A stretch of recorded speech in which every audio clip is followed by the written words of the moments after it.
at the moment patiri kuona kuti members of parliament kuri kuonekwa kunzi even nevekuopposition now vakusupporta the bill sekunge varivo vari the ruling party ZANU-PF.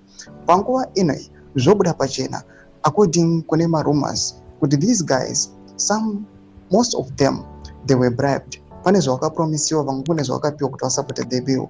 Nezvada pena mashoko pera kwachinzi MPs are under siege from the CIO kuchinzi aiwa panguva inoi ma-CIO panguva ine oya achinoenda kune ma-MPs achinzi vakupana supported the bill, not go subscribe or like on the bell icon.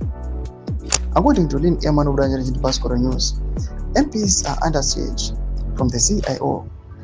Rainbow Towers is fully invested with the CIO agents who are instilling unimaginable intimidation for the MPs. Manje, any MP achabvuma kutyisidzirwa ziva kuti ndo kwawaperera. You should stand up to these thugs and teach them a hard lesson by blocking Cap 3. All you have to do is simply not attend the day of the voting session.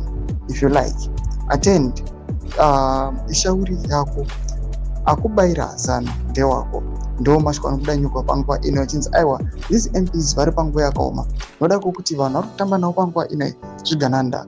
Today you might submit to them, but tomorrow after using you they can dump you. Doma developments are kuda panguva inoi. An advice iri panguva ino chipa MPs kuti if you do not know the future and you do not know the zvigananda plans, panguva ino they just want to use you, but you cannot predict a step forward, or you cannot predict tomorrow. Doma developments are kuda panguva ino ari kuonekwa kunzi nhau dzeCap 3 awadzakwiridza. Imboti mafungiro enyu munotodiwa pamusoro pezviitwa izvi pena comment section medu dzafundo enyu. So subscribe or like up or turn on the bell icon.